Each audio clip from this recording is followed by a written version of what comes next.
Um, Hello everybody. So today we are going to be making a tier list on the planets and locations in Star Wars Knights of the Old Republic 1 and 2. I have a combined about 2,500 hours in both of these games, most of that being from KOTOR 2. I have played KOTOR 1 4 times, each doing light side male, dark side female, dark side male, and light side female.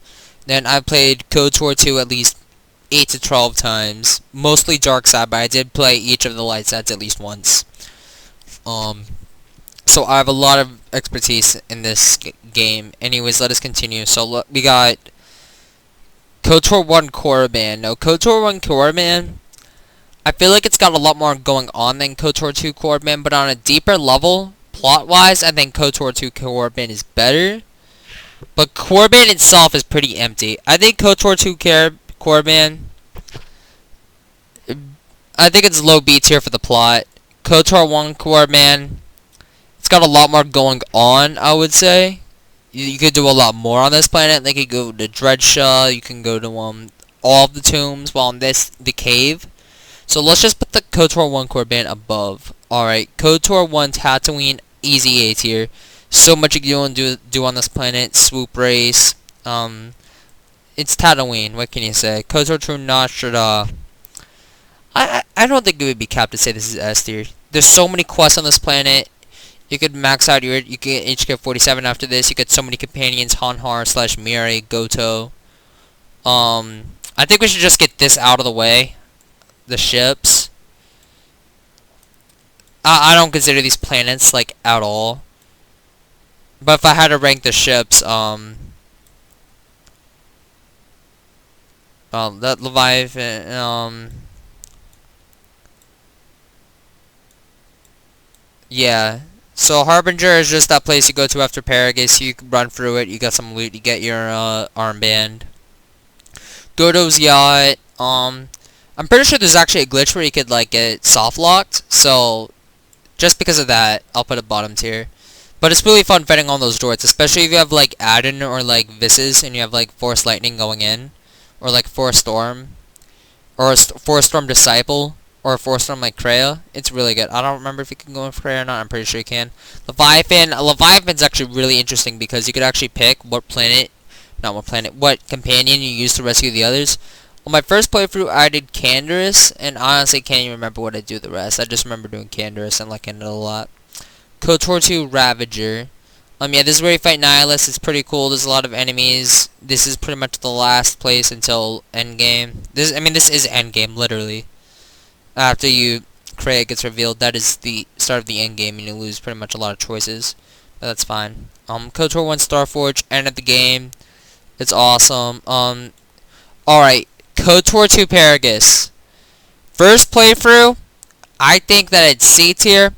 However, as somebody who's played through this game a dozen times, I am sorry, Peragus, but you know what? On our first playthrough, Peragus' mystery is really interesting. The mystery of Peragus is really well written, and it's keeping you on your toes, and it's a genuine like horror atmosphere, right? Even on my third playthrough, I was still discovering stuff about Peragus I didn't discover the first 2 times, but after playing through this a dozen times, nothing surprises me. Even with my first force power, right? I usually get force speed always just to get through this as fast as I possibly can. If I speed ran Peragus, I could probably get through it in like, I don't know, 2 hours. It's just very long and dull. But yeah, I would say Peragus is down here. KOTOR 1 Taris. It is definitely above Peragus. You get mission here, Zalabar, Karf, Canderous, Bastila, but you can't really do much with them. You mainly are with Karf and mission a lot, and Zalabar, of course. I think it's long. However, I don't think it's as tedious as Peragus, because there's a lot of interesting quests here, a lot of bounties, there's a lot of, like, cool stuff. I think that if the influence system was in KOTOR 1, Taris would have greatly benefited from it, because you get so many access to so many key companions like Bastila and Canderous and Karf, that if influence was in this game and there was like all this other stuff, I think Taris would have been like C tier. But I think that, I mean, I'll put it bottom of C. I think it's bottom of C. Oh yeah, Endor Spire. It's the first place in the game you ever in both KOTORs. I'll put it above the Harbinger. Next we got KOTOR 1 Dantooine. Now, I think KOTOR 1 Dantooine is better than KOTOR 2 Dantooine. I think that is for sure. KOTOR 1 Dantooine, it's bigger. There's a lot more to do. I think that KOTOR 2 Dantooine has, like, overall a better plot. KOTOR and Dantooine can be kind of slower, but you get some quests. There's that Gina Hardian quest when you come back. There's the estate quest line, which is definitely very memorable. The ending of that quest line has like 8 endings. You could have everybody like kill each other. You could like get so many credits from that. I think that plus it's kind of nice seeing Dantooine kind of populated too. There's the Mandalorian threats. There's the challenging caves and stuff and tunnels and the ruins. I wish KOTOR 2 Dantooine let you access the ruins from the first game. I don't know why they didn't. I get it, but like, alright, KOTOR 2 Dantooine. KOTOR 2 Dantooine is I feel like the temple is a lot more interesting now that it's destroyed. In KOTOR 1 Dantooine, the Enclave is just basically this place where you land and you get some quests, and that's literally it. You do nothing with it. However, KOTOR 2 Dantooine, you get Disciple here if you're female. There's a lot of interesting quest lines. You can get some good loot out of the Enclave. Restored content mod, you can get your lightsaber here. Whenever I play KOTOR 2, my usual planet route is Dantooine, Kashyyyk, not Kashyyyk, Dantooine, Nar Shaddaa, Onderon/Duxon, and then Korriban. That is my planet route because Dantooine easy lightsaber. If you restore content mod, you can easily get the HK-47 parts by planet hopping.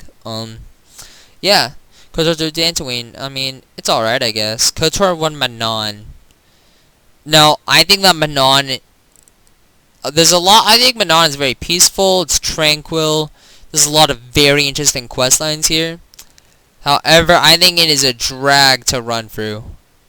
And I'll explain why. I think that out of all the KOTOR 1 planets, I think that it might be the most, I don't want to say boring, because there's actually a lot to do here, like swoop racing.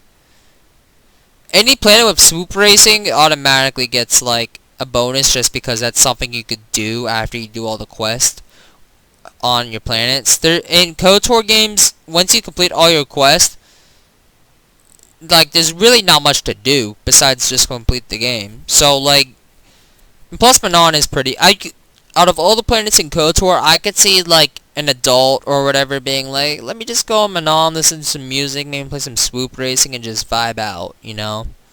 And smoking some marijuana. I could see somebody doing that on Manaan. I don't want to put it above these, though. So, yeah, I think all the KOTOR 1 planets are really good. I think overall, I like the KOTOR 1 planets better than the KOTOR 2 planets. I feel like then we got Lehon, which is the unknown planet. You get stranded here after, this is the endgame planet, basically. Where after you go here, you lose choice. And you get stuck in the endgame, which is fine, you know. But, yeah, you gotta be prepared when you're coming here. Ricotta, I think it's cool. I think it's very pretty. I think it definitely holds up for 2021, considering it's like 2005 graphics. I think it definitely holds up. I just don't think there's a lot to do here. There's a lot of interesting lore stuff, but I don't think it's better than the Korribans or KOTOR 2 Dantooine. I'll put it here for now. So what else do we have? We have KOTOR 1 Kashyyyk. KOTOR 1 Kashyyyk. Definitely above Taris, definitely above Lehon. There's a lot to there. You lose Zalabar once you go through here. At some point you lose Zalabar. He gets spoiler alert. I'm sorry, but you lose Zalabar, right, because he gets held by his brother. There's a lot to do here. This is where you get Jolie Bindo.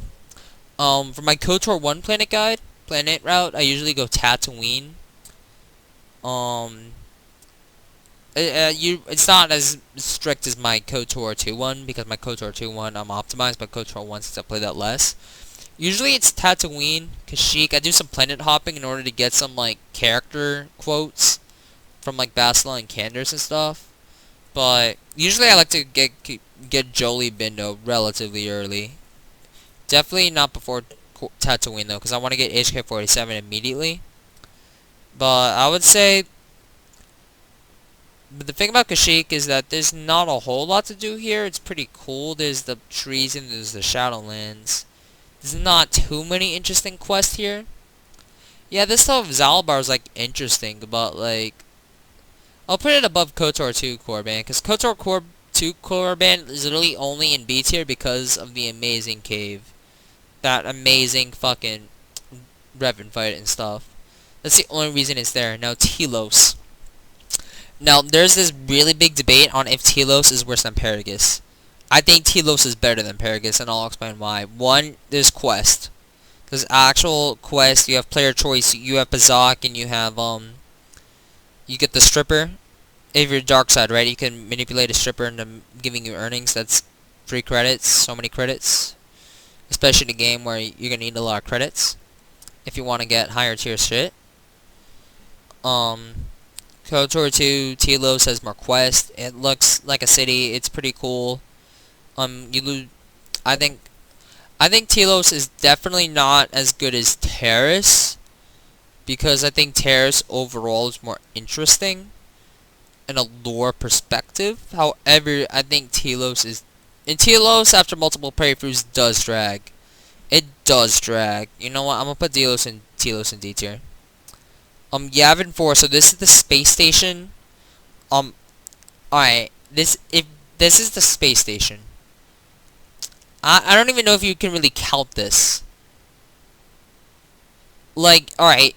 In KOTOR, in Yavin 4, basically, you go to this space station, right? And there's this dude here, right? Who you could play Bazak with. You could do some, like, up to, like, 200,000 wager earnings.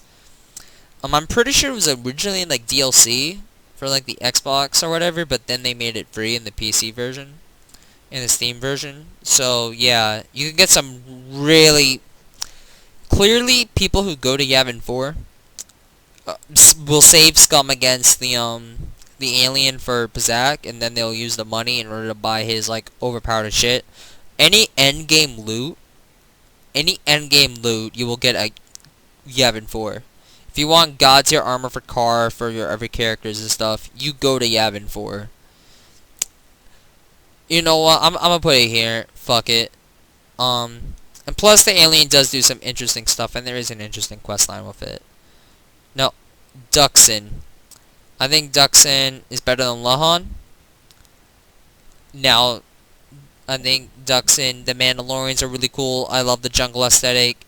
There's a lot of interesting backstory of the Mandalorian Wars. I don't think it's better, but the cave is so good though. But you learn probably more about the Mandalorian Wars from like the cave than like Duxon. But yeah, Duxon is, you can see so many battle scars and stuff. Duxon's awesome. Duxon is awesome. I always have a fun time just running through here, just slaying Canox. But I think on a lore perspective, this is where you also get Canderous as well. And it kind of is like, you're just kind of forced there before you go to Onrun. And Onrun, Izes, I mean, it's alright. There's a lot of interesting quests here. There is Swoop. There's Bazak, of course. At some point, you did get kind of locked into, like, the Civil War and stuff, so you can't come here for a while. I just do there is a lot to do here. There are some pretty interesting quest lines. However, I just don't... I'll put it above Duxon, just because I think there's a lot more to do than Duxon. And then Malachor 5, the endgame planet of, KOTOR 2. This is where, basically, everything happened. Like, KOTOR 2 was... This planet is the catalyst for so much goddamn shit. From a lore perspective, I think it's, like... S. However, from, like, you get trapped here. Clearly, the game developers, like... If you played vanilla KOTOR 2, you would recognize that there's a lot of jank with Malachor 5. It's not game breaking or anything, but you could tell they rushed the ending heavily. It's definitely not bad or anything, but like you could just tell that Malachor 5 was rushed, and it was rushed hard. Rushed hard to the point where areas that were restored in the Restore Content mod actually showed up on the map, but you couldn't access them. I remember in my first playthrough spending like 15 minutes trying to like find out where they were, because I saw the prison cells right on the map, but you couldn't actually go there, right? So I was going through like so many doors and stuff. It was weird. It was weird. But I think it's better than the M4. But I'll put it above Taris. But yeah. And if I had to rate M478, I played it out of all the plans I played it the least. I played it at least 2 times. I like it for the most part, but it's extremely long. The mod team did an amazing job doing it. They did an absolute phenomenal job. However, that fucking puzzle to get to the fucking final robot thing, once you leave, I fucking hate that puzzle so goddamn much. Whoever created that goddamn puzzle, this isn't a threat, but just why? Just why did you do it? Why did you make it so goddamn hard? If I had to rate M478, it would probably be like, below Lehon. It'd probably be like above Duxon, in between like Duxon and Onron. That would be M478. So let me just confirm. Nar Shaddaa, we got Swoop, we got so much stuff. City Planet, I love it.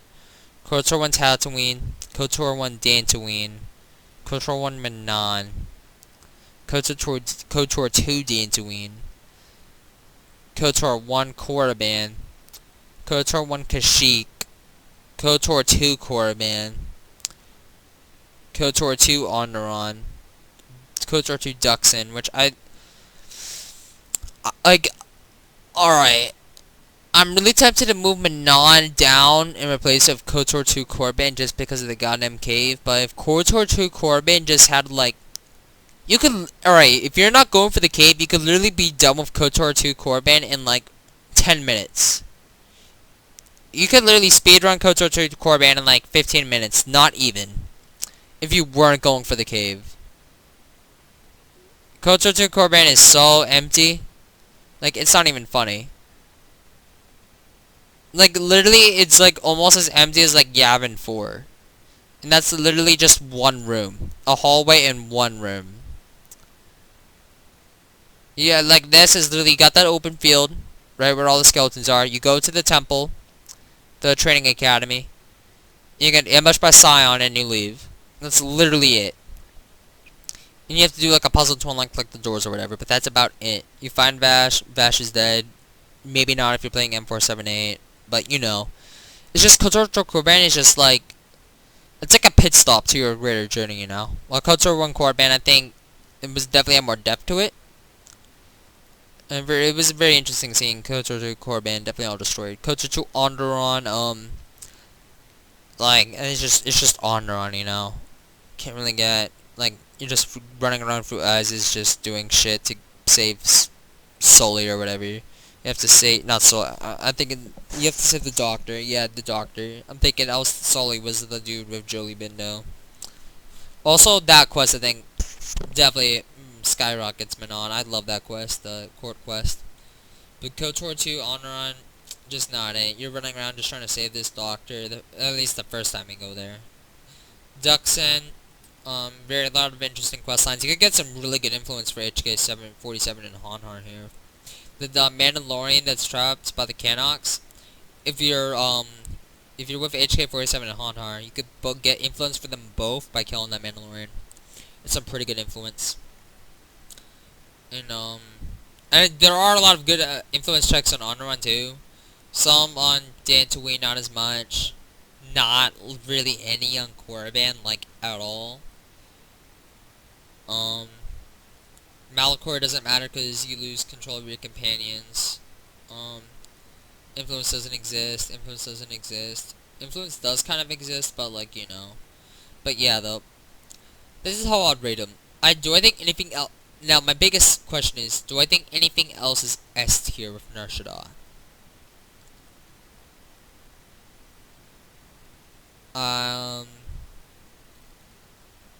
don't think so. On a lore-wise, KOTOR 2 Korriban, like, lore-wise, is probably one of the greatest planets in the game, but in terms of, like, stuff to do, atmosphere, size, just no. No, sir. Actually, you know what? I'm moving up. Yeah, I'll replace Kashyyyk with KOTOR 2 Core Band. I'll give it that clout. I think that's about it. I hope you all enjoyed this tier list. I had a lot of fun making this. And like I said, M478 would probably go above Onderon. Or not, it would go in between Onderon and Duxon if M478 was on here. And also, I've not played that one other KOTOR one mod that I heard about. There's like one quest on there or whatever somebody made. I would have played it, but Steam Workshop doesn't support KOTOR 1 because they're boomers. So, yeah. But anyways, this is the official KOTOR 2 planets ranked. Based on lore, based on stuff to do, based on atmosphere, based on pacing. Based on, you know... Oh my god, should I really put Telos? Should I really replace Telos? Nah, I'm definitely not replacing Telos with Yavin 4. Telos is slow as fuck. Especially on multiple playthroughs. It's very tedious. Very tedious. But anyways though, yeah. Hope y'all enjoy.